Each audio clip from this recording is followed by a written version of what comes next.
지난주에 이제 그 이스라엘 백성들이 하나님의 법궤를 따라 요단강을 건너갔죠. 마지막 한 사람까지 요단을 다 건너고, 그때까지도 하나님의 언약궤를 맨 제사장들은 마지막 그 한 사람이 건너갈 때까지 요단 중간에 서 있었다, 이렇게 기록하고 있습니다. 하나님의 언약궤가 버티고 서 계시니까 제사장들도 하나님과 함께 버티고 있는 거죠. 제가 이 부분을 보면서 참 목회자도 그렇고 성도도 그렇다라는 생각을 해봅니다. 하나님보다 먼저 움직여서는 안 되고요, 하나님보다 먼저 도망쳐서도 안 됩니다. 하나님이 버티고 계시면 우리도 묵묵히 버텨나가야 하는 거죠. 마지막 한 사람까지 다 요단을 건넌 것을 확인한 후 하나님이 여호수아에게 명령하십니다. 오늘 3절인데요. 3절에 이렇게 말씀하죠. 그 요단 하나님의 궤 앞에서 보니까 그들에게 명령하여 이르시기를 요단 한가운데 제사장의 발이 굳게 선 그곳에서, 이렇게 얘기하죠. 제사장들의 발이 굳게 선 그곳에서 돌을 한 개씩 골라서 오늘 유숙할 곳에 두게 하라. 오늘 유숙할 곳이 어디냐면 이제 뒤에 나옵니다만, 뒤에 19절에 보면 길갈이라는 지역입니다. 길갈. 그러니까 너희들이 오늘 저 길갈에서 유숙하게 될 건데, 그 요단 강에서 돌 하나씩 가져와 가지고 저 길갈에다가, 너희가 유숙할 그 길갈에다가 돌을 쌓아놓으라, 이런 얘기죠. 기념비를 쌓으라, 이런 이야기입니다. 4절에 보니까요, 하나님의 이 메시지를 백성의 대표들에게 이제 전달하는 여호수아의 메시지는 하나님이 전달하셨던 이 원본의 메시지보다 조금 더 구체적으로 추가되어 있는 것을 우리가 발견할 수 있습니다. 5절에 보니까 이렇게 말씀해요. 다 그들에게 이르되 요단 가운데로 들어가, 다시 다 건너간 백성들을 다시 요단 가운데로 건너가라, 이렇게 얘기하는 거죠. 그 백성의 12명의 대표들, 그들에게 다시 요단 가운데로 들어가서 아직 서 있는 여호와의 언약궤 앞에서 각기 돌 한 개씩을 가져다가 어깨에 매라, 이렇게 얘기하고 있어요. 여기 보니까 어깨에 매라, 돌 한 개씩을 가져다가 어깨에 매라, 이렇게 이야기하고 있습니다.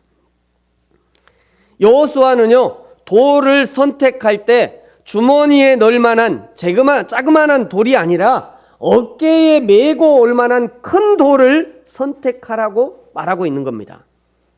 여러분 생각해 보십시오. 왜 여호수아는 하나님이 말씀하신 돌의 사이즈를 그냥 호주머니에 들어갈 만한 조그만한 돌이 아니라 어깨에 맬 만한 큰 사이즈의 돌이라고 콕 집어서 정확하게 말을 했을까? 하나님은 이 어깨에 맬 만한 큰 돌이라, 그냥 돌, 하나님은 그냥 돌을 가져와라, 이렇게 얘기하셨는데, 여호수아가 메시지를 전달할 때는 그냥 아무 돌이나가 아니라 너희가 어깨에 맬 만한 큰 돌을 너희가 가지고 와라, 이렇게 말하고 있는 겁니다. 도대체 그 이유가 뭔가? 왜 여호수아는 어깨에 맬 만한 큰 돌이라고 말씀하셨는가?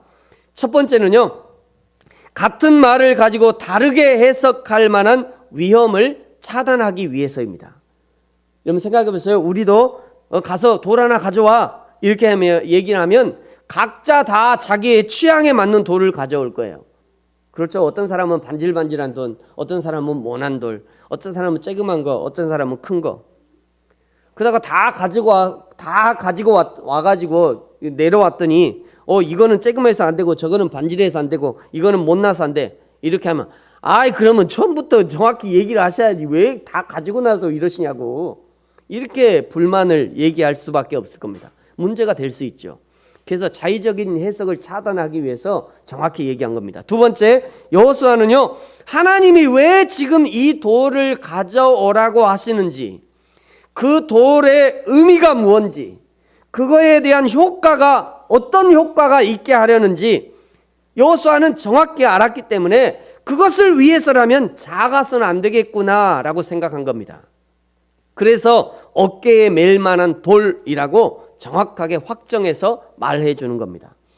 세 번째는요, 너무 크면 혼자 감당할 수 없으니까 혼자 감당할 만한 최대치의 크기를 말하는 겁니다. 그걸 특정해서 말하는 거예요. 여러분, 우리가 하나님의 은혜를 기억할 때는요, 늘 이 원칙을 기억하는 것이 좋습니다. 하나님의 은혜를 기억할 때 첫 번째, 자의로 해석하지 말아야 돼요. 하나님이 나에게 어떤 은혜를 주셨어요. 그러면 이게 도대체 왜 하나님이 나에게 이런 은혜를 주셨나? 그거를 그냥 자기 생각으로 그냥 팍 해석해가지고 이건 이거야 이렇게 하는 건 굉장히 위험할 수 있습니다. 두 번째, 의미와 의도를 깨달아 알아야 돼요. 의미와 의도를. 세 번째는 감당할 수 있는 최대치의 감사를 선택하는 것이 좋습니다. 신명기 6장 5절에 말씀하시는 것이 바로 이런 의미예요. 너는 마음을 다하고 뜻을 다하고 힘을 다하여 내 하나님 여호와를 사랑하라. 우리 같이 한번 읽어볼까요? 시작. 너는 마음을 다하고 뜻을 다하고 힘을 다하여 내 하나님 여호와를 사랑하라. 아멘. 이 말씀을 예수님도 마가복음 12장 29절에서 30절에 동일하게 말씀하시는데요. 하나님을 사랑할 때 어떻게 사랑해야 되는가 말씀합니다. 이렇게 말씀하셨어요. 예수께서 대답하시되 첫째는 이것이니 이스라엘아 들으라. 주 곧 너희 하나님은 유일한 주시라. 30절 첫 번째 뭐라고 그래요? 첫 번째 내 마음을 다하고, 두 번째는요 목숨을 다하고, 세 번째는 뜻을 다하고, 네 번째 힘을 다해서. 목숨을 다하고 마음을 다하고 목숨을 다하고 뜻을 다하고 힘을 다해서 주 너의 하나님을 뭐 하라고요? 사랑해라. 사랑해라. 이 하나님의 의도를 알아차린 바울도요 그렇게 했다고, 자기 자신이 그렇게 했다고 골로새서에서 이렇게 말씀하셔요. 이를 위하여 나도 내 속에 능력으로 역사하시는 이의 역사를 따라 뭐를 다했대요? 뭐를 다했대요? 바울이 힘을 다했대요. 바울도. 이 의도를 아니까, 하나님이 나에게 왜 이런 일을 하라고 하시는지 그 의도를 아니까 힘을 다해서 수고할 수 있는 것이죠. 여러분, 하나님의 은혜를 기억한다는 것은요 힘을 다하는 수고가 따라야 하는 것입니다. 힘을 다하는 수고. 여러분, 오늘도 우리가 주일에 하나님의 은혜를 기억하고 예배의 자리에 나오기 위해서 몇 시간 전부터 준비하잖아요. 이미 몇 시간 전부터. 아침에 그냥 아이들을 깨워서 준비시키고요. 아침에 화장하고 그냥 옷을 다리고 세면하고, 이 모든 하나님께 드리는 이 모든 시간들이 사실은 예배와 연결되어지는 겁니다. 우리가 주일에 설교 듣는 것만 예배가 아니라 하나님 앞에 드려지는 모든 시간이 예배가 된다는 것이에요. 그 예배를 하나님이 받으시기 원하시는 겁니다. 그 모든 과정에서 하나님을 향한 사랑이 표현이 되고 있는 것이에요. 사랑하는 성도 여러분, 저와 여러분도 은혜의 요단강에서 은혜의 돌을 하나씩 어깨에 메어 나오시기 바랍니다. 그냥 호주머니 속에 쑥 집어넣어서 다른 사람이 보일까 말까 염려하지 말고 모든 사람이 다 알아볼 수 있도록 우리의 양 어깨에 짊어지고 나오는 거예요. 그리고 사람들이 그 어깨에 메고 나오는 그 돌이 무엇이냐 우리에게 묻거든, 우리 하나님이 나를 위해서 십자가에서 죽어주셨고 이제 내가 사는 것은 내가 사는 것이 아니라 오직 예수 그리스도의 은혜로 산다고 하는, 그것을 증명하는 돌이다 라고 말해줄 수 있어야 하는 겁니다. 이것이 복음 증거하는 삶이고요, 그것이 하나님의 은혜를 증거하는 삶인 것이에요. 그리고 오늘 6절에 이렇게 말씀하시죠. 이 돌들이 너희에게 표징이 될 것이다. 너희가 가지고 나온 이 돌들이 너희에게 표징이 될 거야. 그 표징이 무엇이냐? 나중에 너희의 자손들이 아버지 여기 쌓아놓은 이 돌들이 도대체 무슨 의미입니까? 어머니 저 길갈에 쌓아놓은 저 돌들이 무슨 의미가 있습니까? 라고 물을 때 이렇게 대답해 주래요. 7절 우리 같이 한번 읽을까요? 시작. 그들에게 이르기를 요단물이 여호와의 궤 앞에서 끊어졌나니 곧 언약궤가 요단을 건널 때에 쓰므로 이 돌들이 이스라엘 자손에게 영원히 기념이 되리라 하라 하니라. 아멘.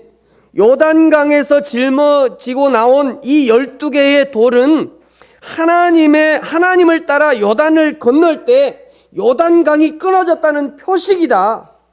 기적으로 요단을 건넜다는 표식이다. 그 죽음의 요단에서 우리를 살려주셨다고 하는 그 표식이 된다는 것이에요. 오늘 이스라엘 사람들에게 있는 이 은혜의 기념 표식 여러분 가지고 계십니까?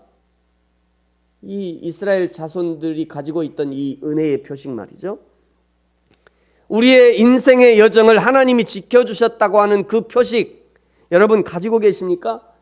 그 모든 인생의 풍파를 하나님이 손잡아 주셔서 내가 이겨냈다고 하는 그 은혜의 표식 여러분 가지고 계십니까? 나 같은 죄인을 구원하신 하나님의 은혜가 놀라워 그 은혜에 감사했던 표식 말이죠. 그거 가지고 계십니까? 그리고 그 표식 자녀들에게도 알려주고 계십니까? 그럼 저와 여러분이 섬기는 우리 부르심 교회가 그런 표식이 되는 교회가 되면 참 좋을 것 같습니다. 우리의 자녀들에게 야 내가 섬기는 이 교회와 함께 나도 성장했노라고 고백할 수 있다면, 내가 섬기는 이 교회의 아픔이 나의 아픔이었고 이 교회의 기쁨이 나의 기쁨이었음을 고백할 수 있다면 그것은 참으로 좋은 신앙의 유산이 되지 않겠나 이렇게 생각합니다. 몇 년이 되었습니다만 벌써 몇 년이 지났습니다만 함께 교회를 섬기던 어느 집사님이 갑자기 사고로 돌아가시게 됐어요. 전혀 너무나 건강하신 분인데 갑자기 사고로 이렇게 돌아가시게 됐습니다. 그 이후에 온 가족이 다 그 교회를 다녔는데 온 가족들이 굉장히 힘든 시간을 보냈습니다. 왜 힘드냐면 교회만 가면 아버지가 생각나니까. 교회 저 벽돌만 봐도 아버지가 저 벽돌을 쌓아서 교회를 건축했다는 걸 뻔히 아니까 그 벽돌만 봐도 아버지가 생각이 나고, 교회 외벽에 칠해진 이 페인트만 봐도 아버지가 생각나요. 왜? 아버지가 페인트를 칠했거든요, 거기를. 그것만 봐도 너무 힘들다는 거예요. 나중에는 그러시더라고요. 누가 위로하는 말만 들어도 힘들대. 제가 그 마음이 막 느껴지더라고요. 그러면서 근데 그 마지막에 그런 말씀하셔요. 그러나 비록 내가 힘들지만 이 아버지가 함께 하셨던 이 교회이기 때문에 내가 교회는 옮길 수는 없다. 제가 그 얘기를 들으면서 참 감사하더라고요. 참 감사하다. 감사한 일이다 이거는. 여러분, 저와 여러분이 그런 교회를 만들어갈 수 있도록 목회자는 오점을 남기지 않도록 주의해야 되는 것이고요. 성도들도 함께 교회를 세워갈 수 있도록 협력하는 그런 교회는 좋은 교회일 것입니다. 저와 여러분의 신앙이 우리의 자녀들에게 교육되어지고 물려져서 적어도 그들은 우리보다 나은 신앙적 환경에서 자라야 하지 않겠습니까? 그것을 위해서 바른 신앙의 유산이 물려주는 그 바른 신앙의 유산을 물려주는 그런 저와 여러분이 되기를 축복합니다. 하나님은 유숙할 곳으로 돌을 가져오라 하셨는데요. 오늘 여호수아는 한 가지 명령을 더 추가해서 9절에 말씀합니다. 9절입니다. 우리 같이 한번 읽겠습니다. 시작. 여호수아가 또 요단 가운데 곧 언약궤를 맨 제사장들의 발이 선 곳에 돌 12를 세웠더니 오늘까지 거기 있더라. 아멘. 이것은 하나님이 명령하신 것은 아니죠. 하나님의 명령은 거기에서 가져와서 너희들이 유숙할 곳에 돌 12를 쌓으라 이렇게 얘기하셨는데, 거기다 이 여호수아는 한 가지 더 명령을 추가하는 겁니다. 지금 그 제사장들이 서 있는 그 요단 가운데에 거기다가도 돌 12를 쌓으라는 거예요. 여호수아가 하나님의 마음으로 이 역사적인 기록, 이 역사적인 사건을 기억하기 위해서 백성들에게 명령하고 있는 겁니다. 왜 하필이면 요단강의 중간인가? 제사장들이 섰던 바로 그곳에 왜 하필 거기다가 돌탑을 쌓으라고 하는 것인가? 바로 그 장소가 하나님의 은혜의 출발지라는 것을 기억하기 원했던 것이에요. 바로 거기가 은혜의 출발지였다라고 하는 것을 기억하라는 겁니다. 나중에 자녀들이 물으면 바로 저기서 우리가 나왔다는 것을 말해 주려고 하는 그런 의도가 있는 겁니다. 바로 저기서 우리의 옛 자아가 죽고 이제 우리가 사는 것은 예수님과 함께 사는 새 사람이라는 것을 알려주려고 하는 그런 의도가 있는 것이에요. 여러분, 이것을 잘 설명하는 부분이 로마서에 등장하는데요. 로마서 6장에 이런 말씀이 있습니다. 무릇 그리스도 예수와 합하여 세례를 받은 우리는, 요단강에 들어가는 것이 세례를 예표한다 얘기했죠. 그래서 무릇 그리스도 예수와 함께 세례를 받은 우리는 그의 죽으심과 합하여 세례를 받은 줄을 알지 못하느냐. 요단강에 들어간 것은 우리가 세례를 받고 세례 받은 것이 곧 그리스도와 함께 죽은 것을 예표한다는 거예요. 4절에 이렇게 말씀하셔요. 우리 4절은 같이 한번 읽겠습니다. 시작. 그러므로 우리가 그의 죽으심과 합하여 세례를 받음으로 그와 함께 장사되었나니 이는 아버지의 영광으로 말미암아 그리스도를 죽은 자 가운데서 살리심과 같이 우리로 또한 새 생명 가운데서 행하게 하려 함이라. 아멘. 하나님이 왜 우리에게 세례를 주신 것입니까? 하나님이 왜 우리에게 세례를 주셨죠? 그냥 구원의 징표로만 주신 것이 아니라 새 생명 가운데 행하게 하려 합니다. 이것이 세례의 목적이라는 거예요. 우리에게 왜 세례를 주셨냐면 새 생명 가운데 행하게 하려고 세례를 주셨다는 것입니다. 세상을 살 때 옛사람은 예수님과 함께 십자가에 죽고 이제는 예수 그리스도의 생명을 소유한 새 사람, 예수님의 사람으로 살게 하기 위해서 세례를 주신 것이에요. 그러니까 하나님은 길갈의 돌탑을 쌓으라고 말씀하셨지만 여호수아는 그 요단강 중간에도 돌을 쌓으면서 정확하게 그 요단강의 중앙에서 시작해서 길갈까지 우리가 이렇게 변화되었고 이제는 변화된 삶을 살아야 한다는 것을 정확하게 방점을 탁탁 찍어주시면서 설명하는 거예요. 우리가 여기서 딱 그 요단강 중앙에 점을 찍으면서 우리가 여기서 시작해서 지금은 어디서 살아요? 길갈에서 사니까 여기서부터 여기까지 하나님이 우리를 이렇게 인도해 주셨다, 이것을 기념하려고 했던 것입니다.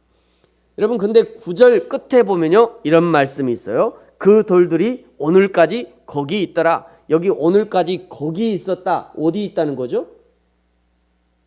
어디 있다는 거예요 이게? 오늘까지 거기 있다. 요단강 중간에, 그 요단강 중간에 아직도 거기 있대요. 오늘까지 거기 있다고 하니까 아직도 거기 있다는 거예요. 아직도. 그런데 요단강 중간에 돌 무더기를 어떻게 확인했을까요? 잠수해서 확인했다요? 이야, 역시 성경 아시는 분이셔요. 물이 없어진 거예요. 물이. 잠수해서 그걸 확인한 것이 아니라 요단강의 상황을 조금만 우리가 이해해도 금방 알 수 있습니다. 요단강은요 우기에는 강이 그냥 범람해서 그냥 강 가득 물이 흐르지만 건기가 되면 금방 말라붙어요. 금방 마른 강이 돼버리는 거예요. 기껏해야 물이 흐른다 해도 기껏해야 조금 쩔쩔쩔쩔 흐를 정도예요. 그게 요단강이에요. 또 요단강의 그 지반이 석회질 지반이래요. 석회가 이렇게 뚝 부르면 금방 뚝 부러지잖아요. 석회질이.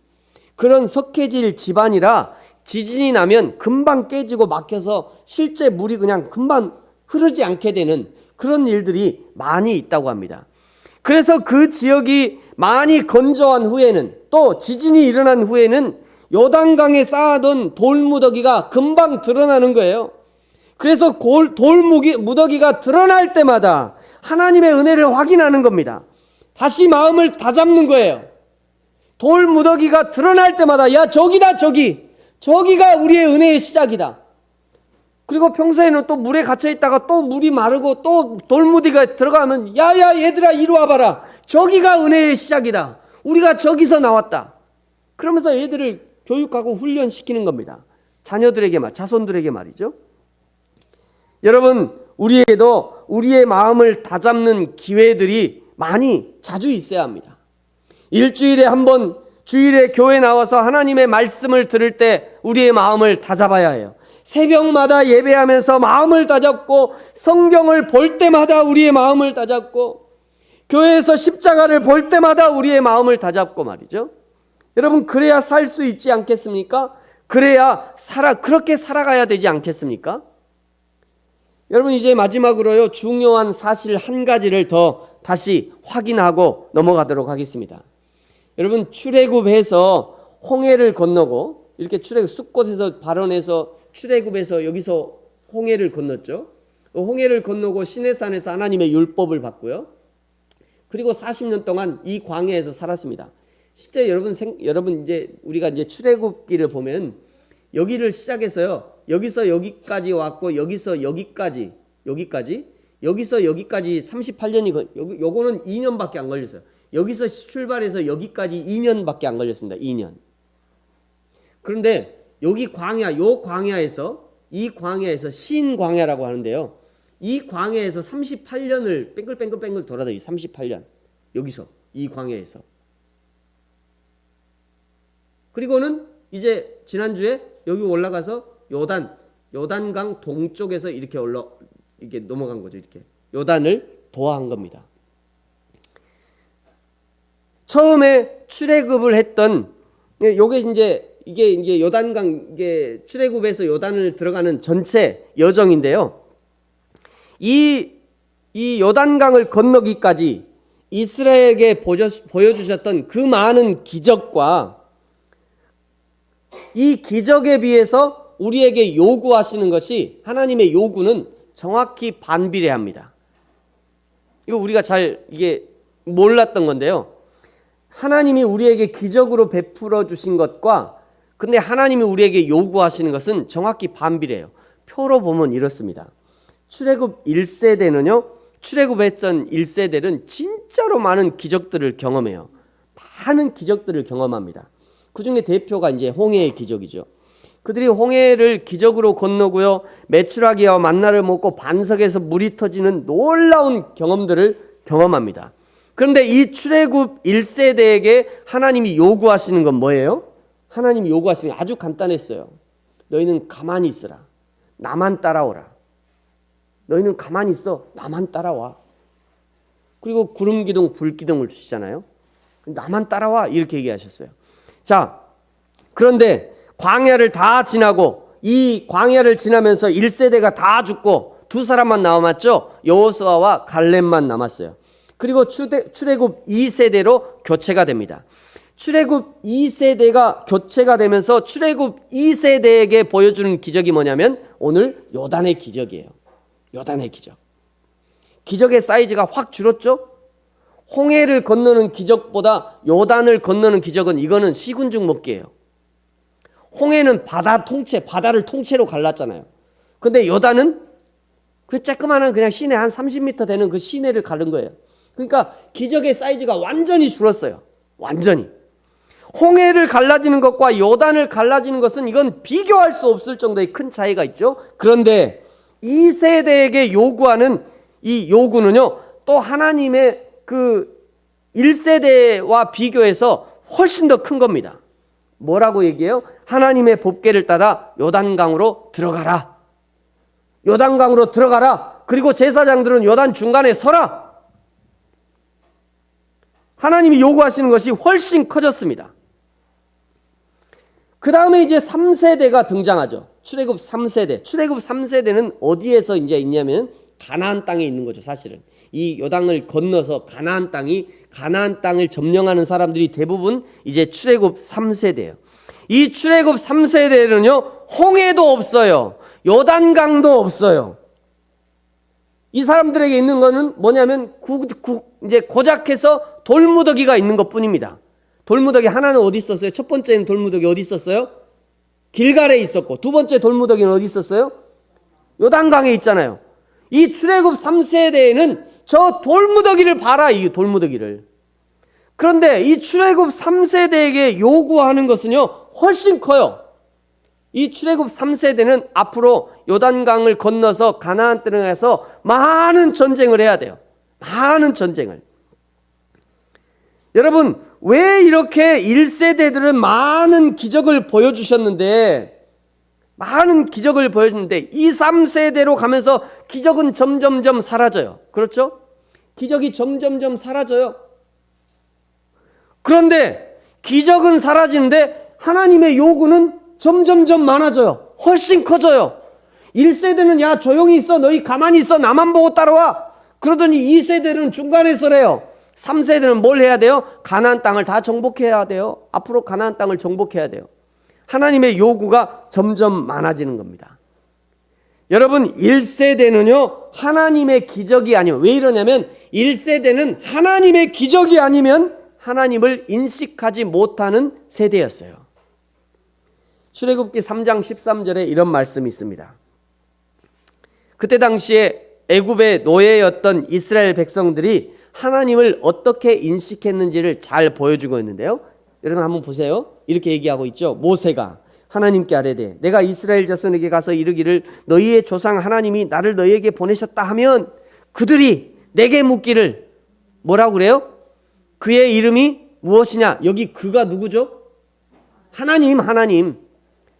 이스라엘 백성들이 하나님의 이름이 뭐냐? 이런 묻는다는 게 이게 무슨 얘기예요? 이스라엘 백성들이 애굽에서 400년간 종살이하면서 하나님의 이름도 다 잊어먹었어요. 하나님이 누군지를 몰라. 그러니까 모세가 하나님이 내가 너희에게 나를 보내갖고 하나님이 너희를 구출하라고 그러더라. 그렇게 얘기하면 이스라엘 백성들이 그가 누구냐? 그 하나님의 이름이 뭐냐? 이렇게 물어본다는 것이에요. 이것이 이스라엘의 수준이었어요. 하나님의 이름도 잃어버린 수준. 그것이 1세대의 수준이었어요. 그래서 하나님이 너희의 하나님이 이런 하나님이라고 출애굽하면서 10가지 재앙도 보내주시고 보여주시고 그냥 홍해도 갈라주시고 만나도 내려주시고 반석에서 물도 터지게 하시고 수많은 기적을 보여주시면서 이런 하나님이다. 그러니 너희는 나를 따라와라. 이렇게 보여주신 겁니다. 그런데 이제 2세대가 되었어요. 광야 40년을 걸으면서 어느 정도 하나님을 알게 되었어요. 하나님이 어떤 분인지를 알아요. 그래서 2세대에게는 무슨 기적을 보여줬어요? 2세대에게 보여주는 기적이 뭐였어요? 요단강. 2세대에는 저 요단강을 건너는 그런 기적을 보여준 겁니다. 더 작은 기적으로도 여호와 하나님을 알기 원했던 거예요. 1세대는 홍해 바다를 갈라야 하나님 누군지 알아. 그런데 2세대는 이제 요단강만 쬐끔 갈라줘도 하나님을 알기 원하는 거예요. 이 쬐그만한 기적을 보고도 너희들이 하나님을 알아라. 근데 3세대는 이제 어때요? 3세대는 기적이 커졌어요? 작아졌어요? 더 작아졌어요. 3세대에게 요구하는 거는 저 돌탑만 보고도 너희가 하나님을 알아라. 저 돌탑만 보고도 하나님을 알 수 있을 정도가 돼야 된다. 이걸 원하는 거예요. 그러면 우리는요? 오늘 우리는 어떻게 하나님을 알아야 되죠? 우리도 역시 지금도 하나님 요단을 건너주세요. 요단을 갈라주세요. 홍해를 갈라주세요. 이렇게 해야 돼요? 아니에요.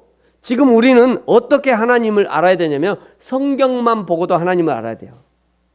그것이 하나님 우리에게 요구하시는 거예요. 성경만 보고도 하나님을 알기 원하는 거. 성경만 보고도 하나님을 찾기 원하시는 거예요. 여러분 이것이 무슨 뜻이냐면요. 이전에 하나님을 잘 알지 못했던 시대에는 기적을 보고서라도 너희가 하나님을 알기 원했지만 그러나 이제는 시간이 흐를수록 기적 보고 믿지 말고 이미 이루어주신 하나님의 말씀, 그 하나님의 말씀을 보고 하나님을 믿으라. 이런 의미가 있는 것입니다. 여러분 이것은요 초대교회의 성령의 사건에서도 성령 강림 사건에서도 분명히 우리에게 보여지는 겁니다. 여러분 초대교회에 성령이 임하실 때 바람 같은 소리가 있었고요. 또 불꽃이 보였어요. 그리고 또 방언을 말해요. 이것이 처음 열리는 성령의 시대이기 때문에 눈으로, 귀로, 감각으로 보여주시는 겁니다. 지금도 처음 예수를 믿는 지역이나 중국 내지나 아프리카 오지 이런 데 들어가면요 이런 일들이 많이 일어나요. 이런 일들이. 여러분 그런데 대한민국을 사는 우리에게는 초대교회 같은 똑같은 그런 성령의 역사들이 잘 안 일어나요. 왜 안 일어날까요? 그만큼 하나님이 우리에게 기대하시는 것이 많은 겁니다. 하나님의 기대치가 이제 높아졌어요. 초대교회에 하나님을 잘 알지 못했던 그런 사람들에게 보여줬던 그런 방법 이제 우리에게 잘 안 쓰셔 하나님이. 왜요? 하나님의 기대치가 우리에게 거시는 하나님의 기대치가 그만큼 높아진 겁니다. 하나님이 원하시는 것은 지금 오늘을 사는 우리 대한민국 성도들은 이제 성경 말씀만 읽어도, 설교만 들어도 그것이 곧 살아계신 하나님의 말씀인 줄 알고 그 말씀으로 성령 충만을 받기 원하고 그 말씀으로도 충분히 도전을 받고 행동을 할 동기부여를 받기 원하시는 거예요. 여러분, 이것이 오늘 우리에게 요구하시는 하나님의 기대치인 것입니다.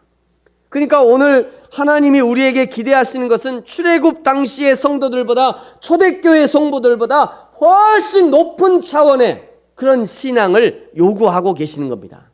여러분, 그런 하나님의 마음도 모르고 말이죠. 하나님 보여주세요. 열어주세요. 자꾸 그러시면 하나님 초대교회 성도 출애굽할 때는 홍해도 열어주시는데 왜 우리에게는 홍해를 안 열어주십니까? 요단강을 열어주셨던 하나님이 우리에게도 요단을 열어주십시오. 우리에게 보여주십시오. 이렇게 기도하고 있으면 야, 하나님이 난감하신 거예요. 왜요? 하나님 우리를 기대하시는 게 그보다 훨씬 높거든요. 하나님의 기대치가 훨씬 높아요. 그런데 여전히 그러고 있으면 안 됩니다. 여러분, 히브리서 5장의 말씀이 바로 이런 의미의 말씀이에요. 히브리서 5장에 이런 말씀이 있죠. 때가 오래되었으므로 너희가 마땅히 선생이 되어, 때가 예수를 오래 믿었다 이런 얘기죠. 때가 오래되었으므로 너희가 예수를 믿은 것이 도대체 몇 년이냐 벌써, 이런 의미예요. 때가 오래되었으므로 너희가 마땅히 선생이 되었을 터인데 너희가 다시 하나님의 말씀에 초보에 대하여 누구에게서 가르침을 받아야 할 처지이니 단단한 음식은 못 먹고 젖이나 먹어야 할 자가 되었도다. 이는 젖을 먹는 자마다 어린아이니 의의 말씀을 경험하지 못한 자요. 단단한 음식은 누가 먹는 거래요? 장성한 자의 것이니. 단단한 음식은 장성한 자의 것이니 그들은 뭘 사용해요? 지각을 사용함으로 연단을 받아서 선악을 분별하는 자들이다. 너희들이 이제 단단한 음식을 먹을 장성한 자가 되어야 된다, 이런 얘기입니다. 너희들은 예전에 그냥 초대교회나 출애굽 할 때 보였던 그런 신앙에 머물러 있으면 안 되고, 그런 어린아이와 같은 그런 신앙에 머물러 있으면 안 되고, 이제는 장성한 분량이 되어서 딱딱한 음식도 얼마든지 소화시킬 수 있는 그런 장성한 분량의 신앙이 되어야 된다, 이 얘기를 하고 있는 거예요. 사랑하는 성도 여러분, 저와 여러분의 믿음은 오늘 어느 위치에 있습니까? 어떤 위치에 있습니까? 단단한 음식을 먹어도 거뜬히 소화시키는 장성한 분량의 믿음입니까? 아니면 아직도 젖을 먹어야 하는 유아적 신앙입니까? 하나님은 우리가 날마다 성장하기를 원하셔요. 출애굽의 1세대를 지나 요단강을 지나는 2세대를 넘어서 이제 돌무더기를 보고도 여호와 하나님을 알고 섬기는 3세대를 지나서 이제 우리는 인쇄된 성경만 보고도 하나님, 여호와 하나님을 알고 섬기는 그런 믿음의 세대가 되어지기를 하나님이 요구하고 있는 겁니다. 살아계신 하나님 예수 그리스도가 유일한 구원자 되심을 믿는 믿음으로 성장하기를 원하시는 거예요. 사랑하는 성도 여러분, 저와 여러분이 날마다 우리의 신앙의 현 주소를 잘 점검하고 여호와 하나님이 원하시는 성장하는 믿음의 사람이 되어지기를 예수님의 이름으로 축복합니다. 기도하겠습니다.